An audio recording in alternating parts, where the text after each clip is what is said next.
welcome to Weencast, Ween Off the Cuff, Riverdale, episode 10? I think it's episode 10 of season 7. I am your Ween. I apologize for the delay in getting this episode out. As you'll hear in the discourse on the episode content, watching this episode yesterday, and the CW app died with 4 minutes left. Obviously, I can't produce a report without the crucial final moments of Riverdale because, as we all know, the last minute and a half of Riverdale is usually when they actually reveal whatever is meaningful to the overarching story of the show. And so, obviously, I could not complete my report until this morning when I was able to make the CW app work again. Unfortunately, next week's episode may also be delayed. I will be out of the office next Thursday. I hope to still produce an episode, but if not, I may do a double episode the week afterwards, covering both episodes up to that point.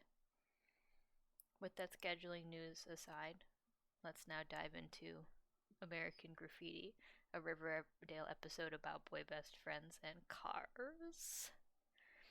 But as usual, we open with Jughead instead. He is assisting Sheriff Kevin's dad on the Brad Rayberry case, seeking Brad's mysterious wife, as they do believe he has a wife, yet for some reason nobody knows where she is. Meanwhile, at Archie's house, it's breakfast time and they're eating their cornflakes, Archie and Reggie, and they're talking about hot girls, Marilyn Monroe and Elizabeth Taylor. And they're arguing, is Marilyn Monroe hotter than Elizabeth Taylor, or Elizabeth Taylor hotter than Marilyn Monroe? And then Uncle Frank comes in and they make him arbitrate. And, it's just good old fashioned heterosexual guy time. And, even better, Archie got his grades up to a B+, which must have been so hard for him because he is illiterate. And there's grades are so good that he can get the car back, and Uncle Frank gives him the keys, and he and Reggie run out to the shed garage thingy, and there's his weird old-timey car, his hot rod, and Reggie's super impressed, and they talk about cars, and Archie reminisces about his dad, and they're so excited.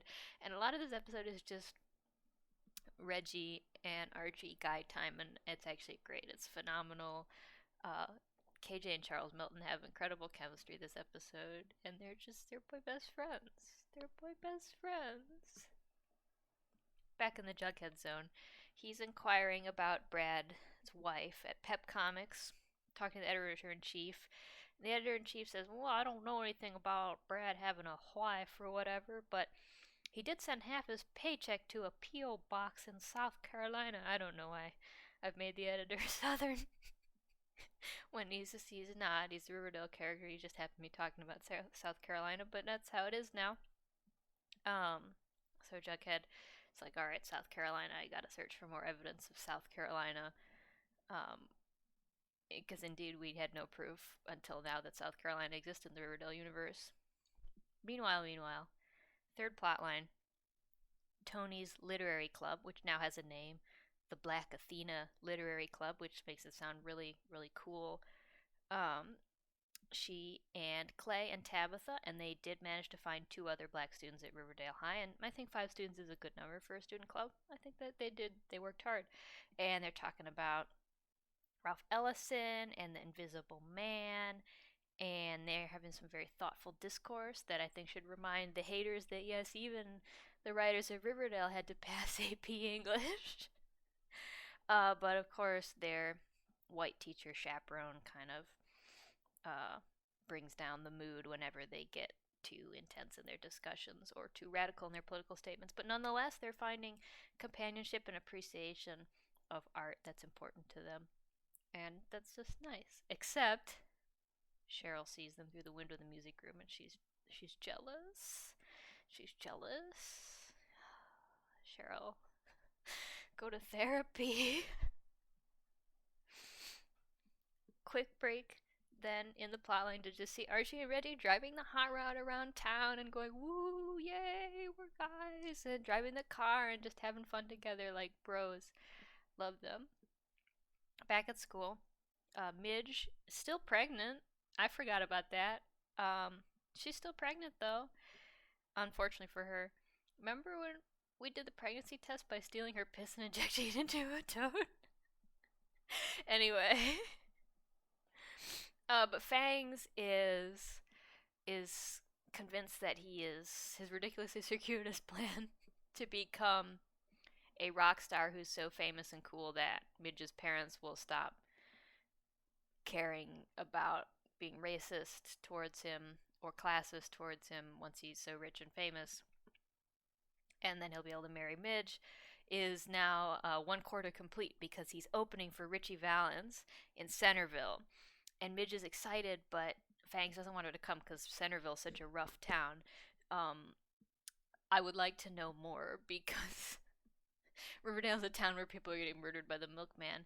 In prior years, Riverdale's also been a town with like an open gang war constantly that actually Fangs was involved in.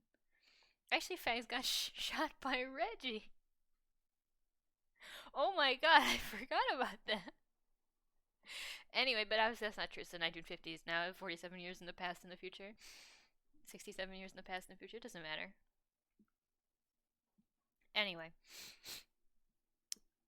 Jughead and Tabitha are hanging out in the student lounge and they're talking over this story about how allegedly Brad Rayberry committed suicide. And they're both suspicious. And so we're getting Jughead and Tabitha back as an investigating duo, which is going to be good stuff. Also at school, Veronica and Betty are playing Fuck, Marry, Kill with Paul Newman, Marlon Brando, and James Dean.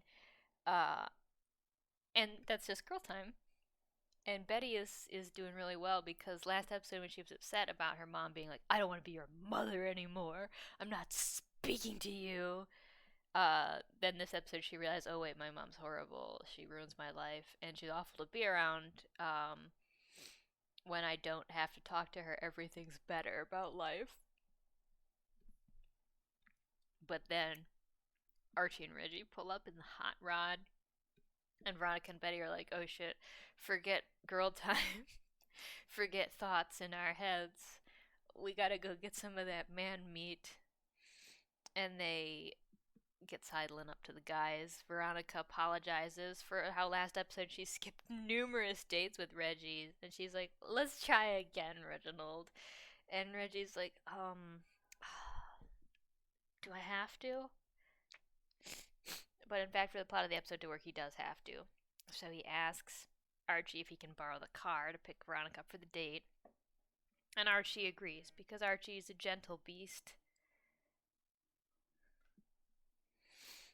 Tony hanging out with Cheryl, and she's really happy about how well her club is going and how much good discussion they're having, and they're getting through a lot of good reading. Her only complaint is that Clay kind of monopolizes the club because he constantly has pseudo-intellectual discourses to get into, and he's kind of has a crush on James Baldwin, and so he constantly wants to talk about James Baldwin, and honestly, Clay is a little bit of a star to me after this episode. But Cheryl is jealous and lonely, and she really wants to come to Black Athena, but as Tony points out, it's Black Athena. It's not Ginger Bitch Athena. And actually what she says is, it's too soon. You know, Tony wants to get the club established, everybody feeling confident and safe in the club space before they start inviting any white students to come, which totally makes sense. Meanwhile, Betty asks Archie on a date right after Veronica asks Reggie, but Archie's humiliated because he already offered Reggie the car. Oh, now he can't have a cool date with this Ginchy girl. But Betty's like, it's fine. We'll take the bus or we'll walk. Let's just go to Pops anyway. Also, how big is this town? We've walked to Pops numerous times in the narrative. We've bicycled to Pops. I find it hard to believe there's a bus, but sure, there could be a bus to Pops. Archie, it's fine. Tabitha and Jughead are searching Brad's apartment, which I didn't realize until somebody online pointed this out is the same set as Tabitha and Jughead's apartment from last season, which is profound. Probably not, but is profound. It's profound. I've decided now. I had to think it through for that sentence. And they discover a picture of a lovely lady whose name they figure out is June, and they find a bunch of letters between her and Brad that are very romantic in nature. And they see that she lives in South Carolina, and they're starting to clue in on why Brad and his wife were living separately, even though they seem to really care about each other, not having any kind of serious marital problems from their letters, because it's obvious from the picture of June that she's black, Brad Rayberry was white. Yes, this season is still about racism. No, they're not stopping. And sad, very sad scene, Jughead has to call her to say that Brad died. And imagine getting a call that your husband died, and the person who delivers the call is like, "Hello, my name is Jughead Jones. My name is Jughead Jones, and I'm sorry to tell you your husband died."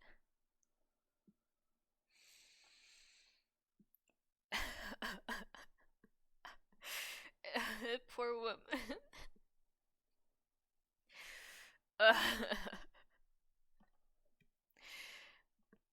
Outside of school, I have no idea at any point in this episode, like when school has started or stopped, or if a day has passed. Like they've been at school for a number of scenes now, at like in random order.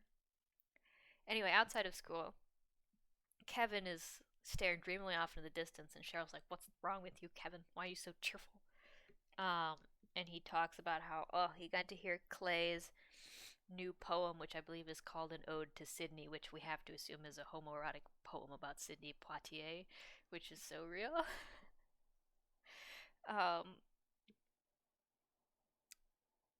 and then Cheryl's like, Kevin, where did you hear Clay deliver this hot new poem, an ode to Sydney, presumably Sydney Poitier, presumably homoerotic? And he's like, oh, Kevin invited me to come to Black Athena because I'm his boyfriend. And everybody's like, yeah, that's cool. And Cheryl's a little bit wig-balled about that, as she should be. Okay, now it's definitely nighttime, though. Because Archie and Betty are on their date at Pop's, and Betty is talking about her newfound freedom as a girl without a mom. But Archie is not listening because he's obsessing about the car. And where is his car? And where is Reggie? And why aren't Reggie and Veronica here at Pop's? Where else could they go on a date? Where could they take the car? Archie is jealous of Reggie's rod. And Betty's a little bit annoyed that he's not paying attention to her on their date that they're finally having after they had like 36 arcs of drama, and then they had a strip show that they got caught in the middle of.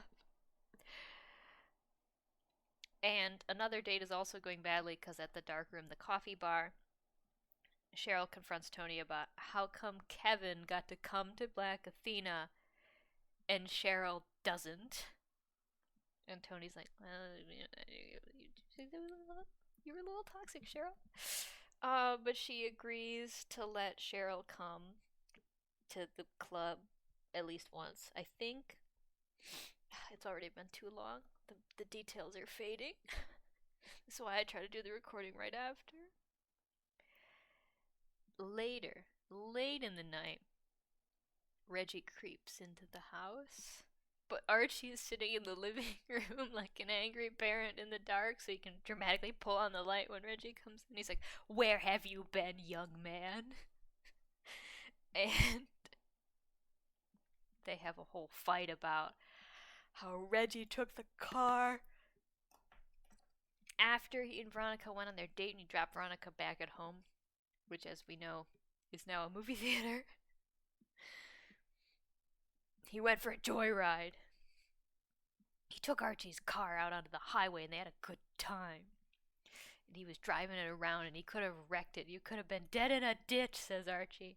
And Archie's very upset that Reggie used his car for fun, and he bans Reggie from the car, and Reggie's like, "You're a jerk, Archie." And it's so painful because they were boy best friends.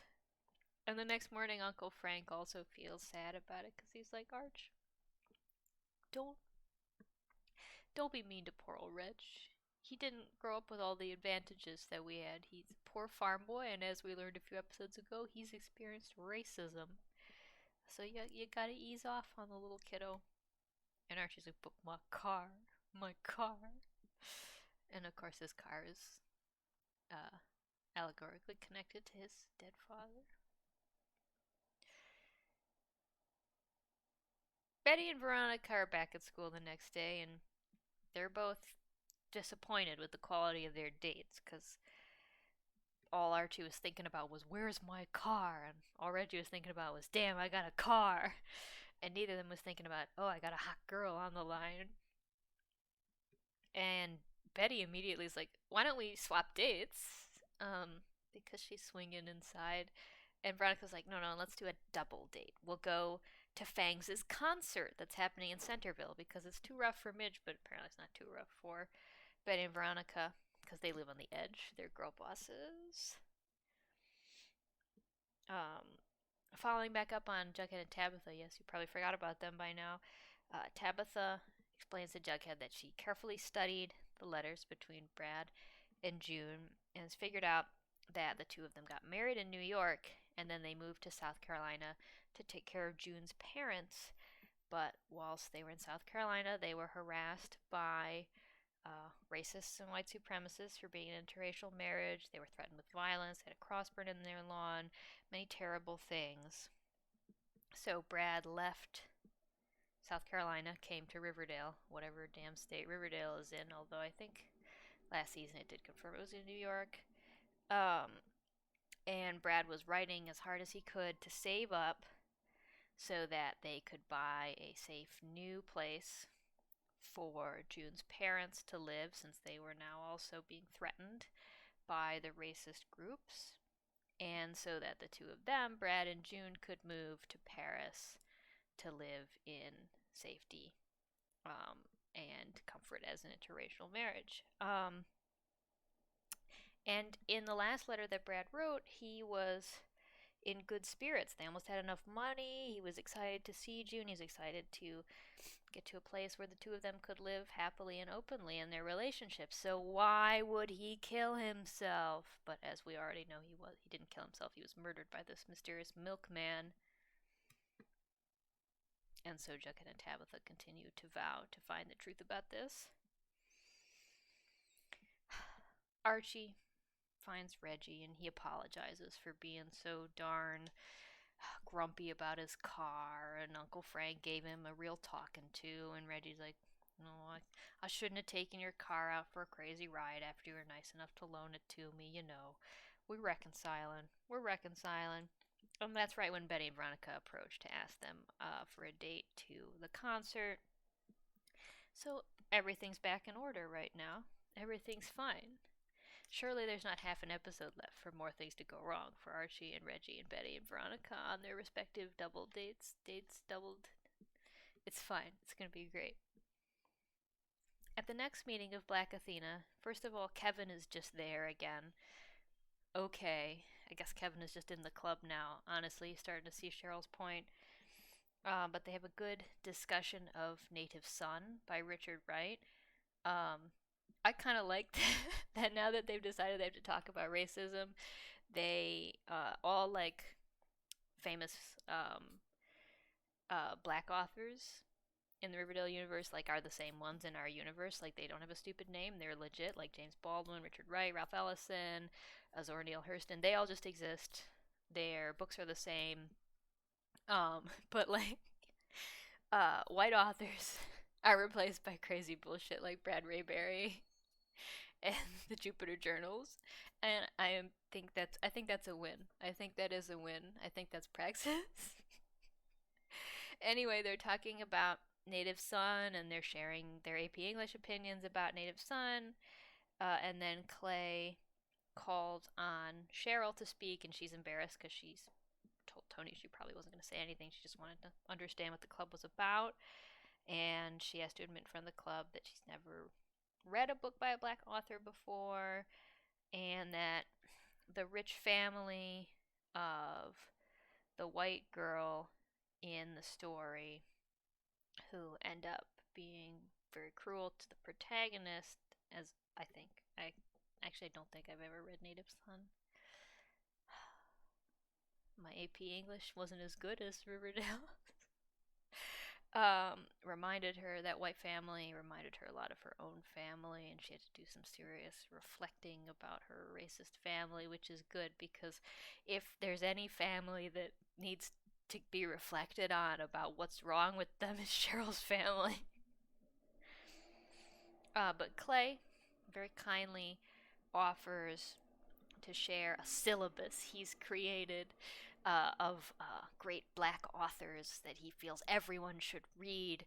And he's already shared it with Kevin so that Kevin can enrich himself and be more understanding about racial issues. And now he can give it to Cheryl too, and he's so excited about this. And like, I thought Clay was just a background character, and I wasn't sure if they were going to give him more characterization. But Clay is like aspiring professor, is so real. He's really, honestly, love him.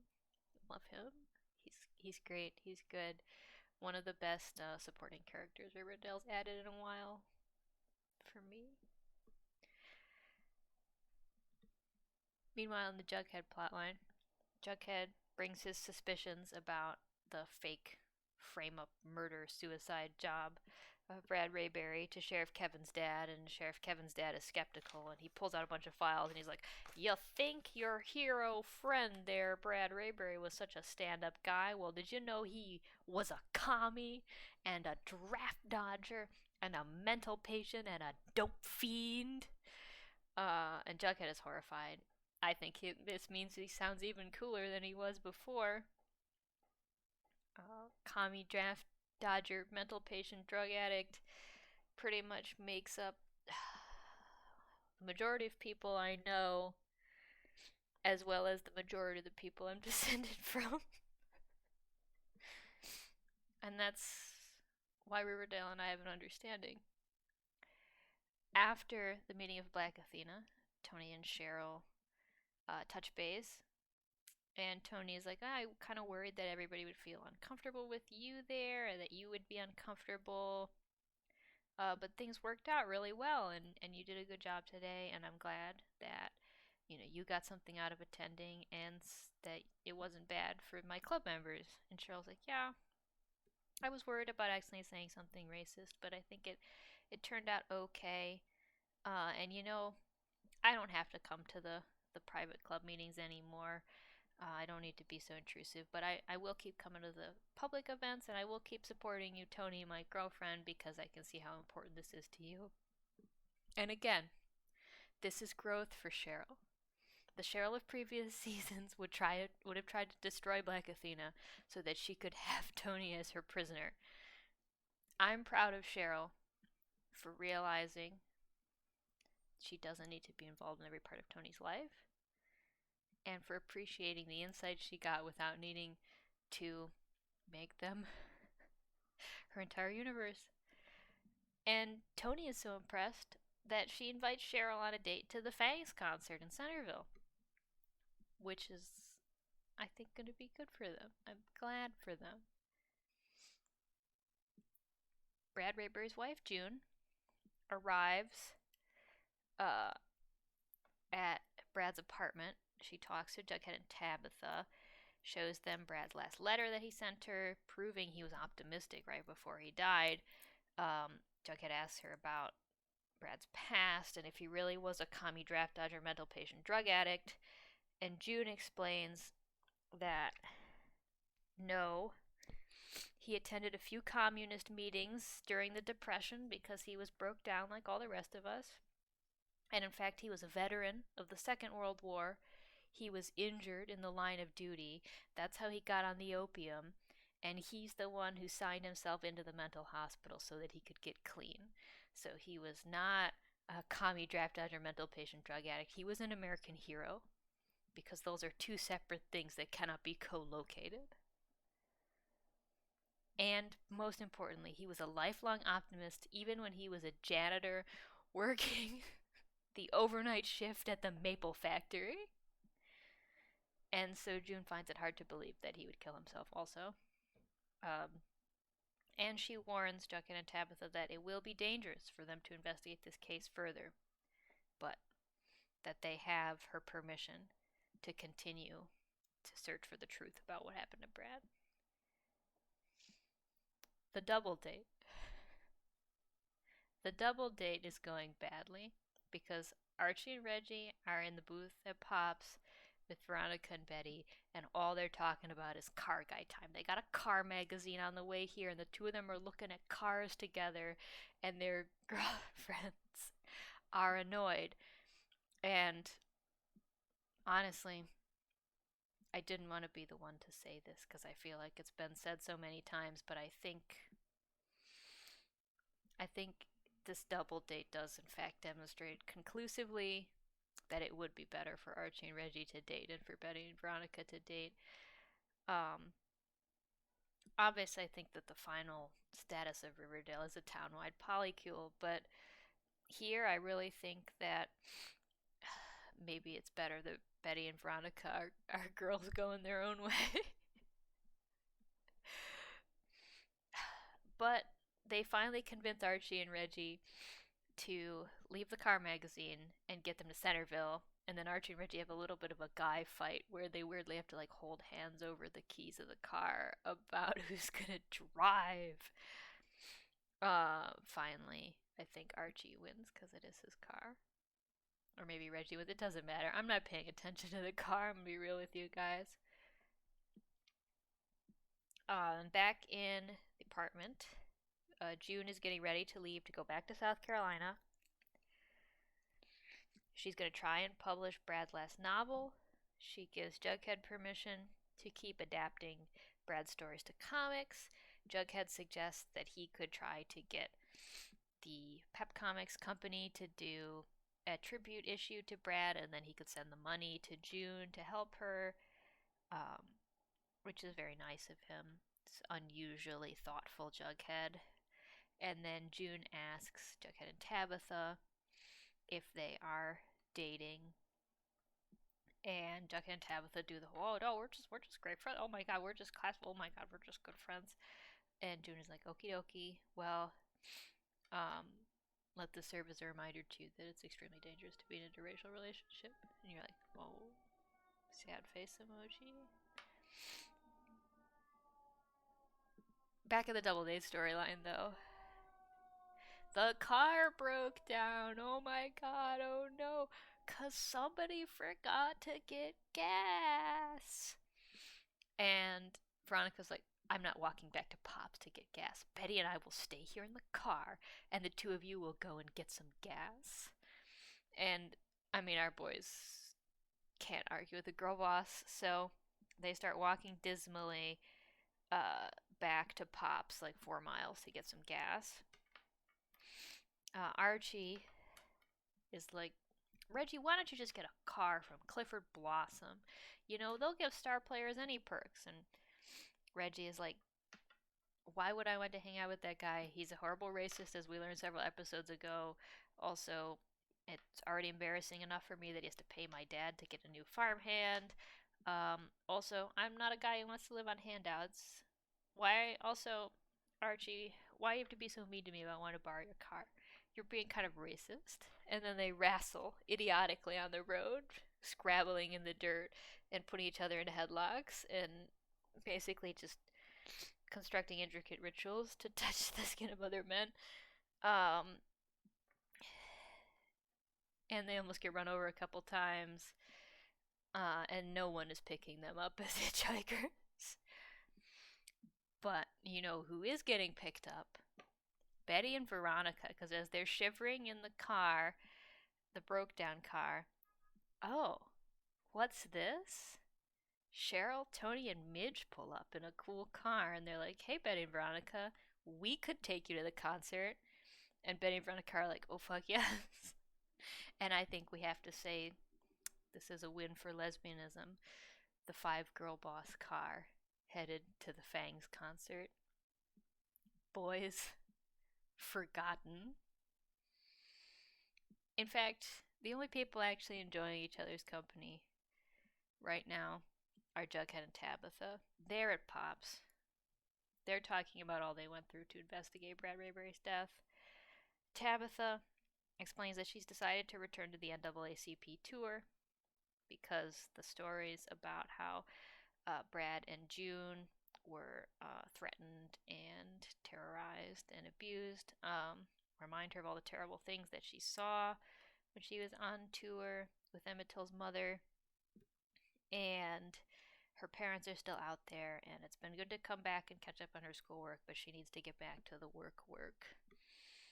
And Jughead is very supportive of her, and he promises to write to her and not forget to send her her homework like he did last time, because we all forgot about that plot. And they have a nice little scene. Archie and Reggie also make it to Pops, and Pop is like, "Are you boys really fighting over a car? You know, I've got a broken down old jalopy of my own in the shed out back. What if you just took it off of my hands, Reggie? I bet they'd let you keep it in the workshop at school.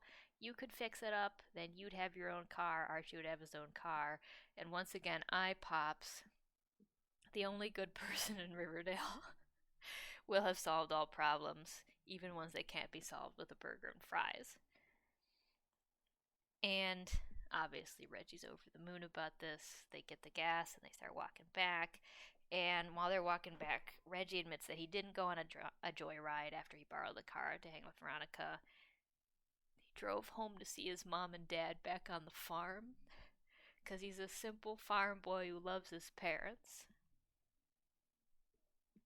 And Archie commiserates very sweetly, talking about how he understands being homesick, even though he's always home, because he feels like he's been homesick ever since his dad left for Korea.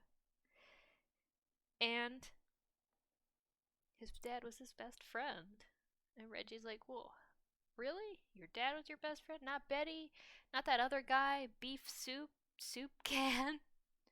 Soup head?" And the delivery on this line is killer from Charles Melton, which is why he's at Cannes right now. But Archie's like, "No, to be honest, Jughead, he's a good egg," because Archie doesn't know that Jughead published a series of comics all about him getting tortured a couple episodes ago, and Betty's a girl, so you know, I don't have a best friend since my dad died. And maybe he does now. They bond, they reconcile, they're boy best friends. But when they come upon the car, the girls are gone.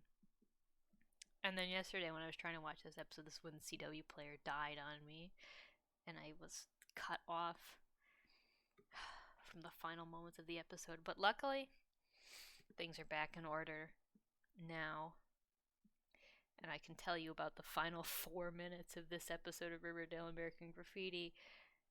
First and foremost, the next day at school, Fangs is a hot star. It was a star-making performance. All the girls want his autograph. He has to wear his guitar over his shoulder all the time to be cool. And he was so happy to see Midge there, even though it was a rough town. And he got a contact with a record exec.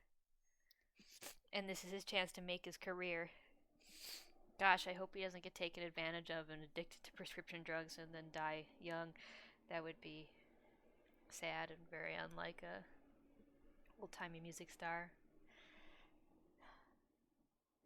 Reggie got his car that he got from Pops in the shop, and he's working on it, and he named it Bella, just like his old car, which unfortunately provokes the question of, is the car named Bella because of the hot Italian driving instructor who took sexual advantage of him like it was in the Riverdale universe? I hope not, but that's something we have to remember, even if the writers of Riverdale don't. Is that in one universe the car was named Bella after his hot Italian driving instructor who took sexual advantage of him as a teenager.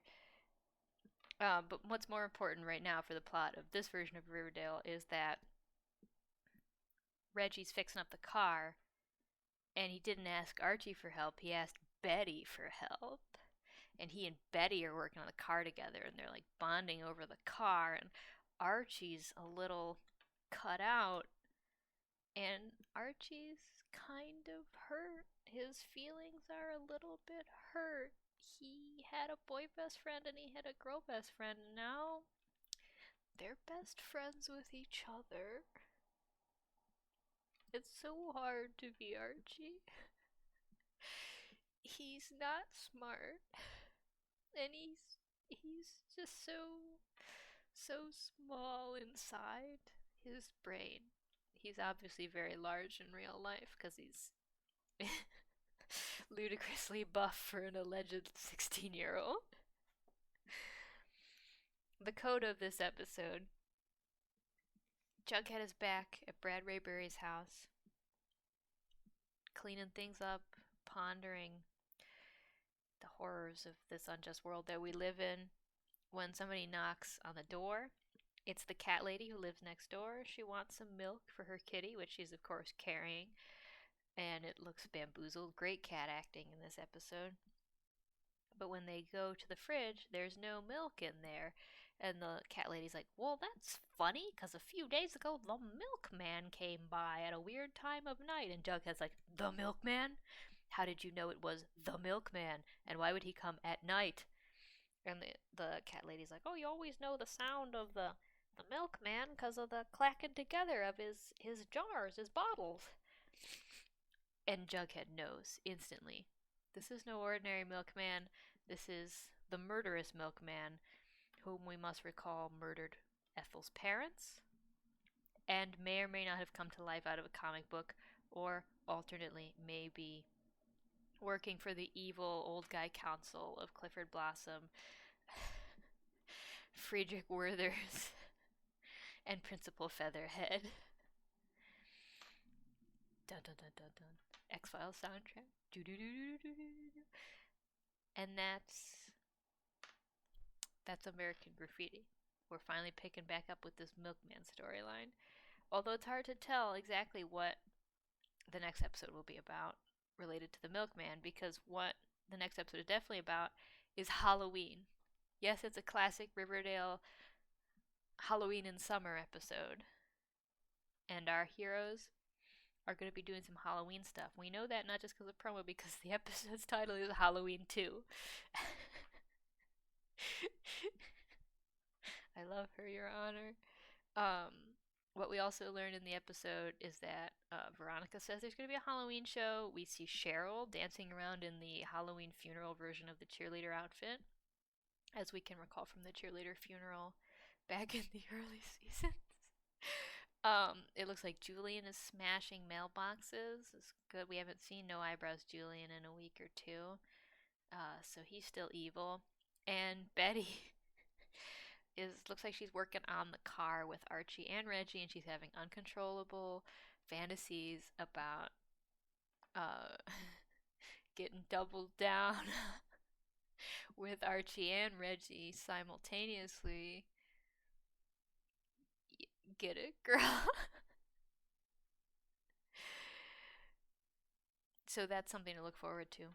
Although, as I stated at the beginning of the show, I may not be able to produce an episode next week, but rest assured, wherever I am, I'll be watching Riverdale, I'll be thinking of her, and I'll be speeding as fast as I can to the nearest outlet in which I can blab about her. Thank you. This has been your Ween.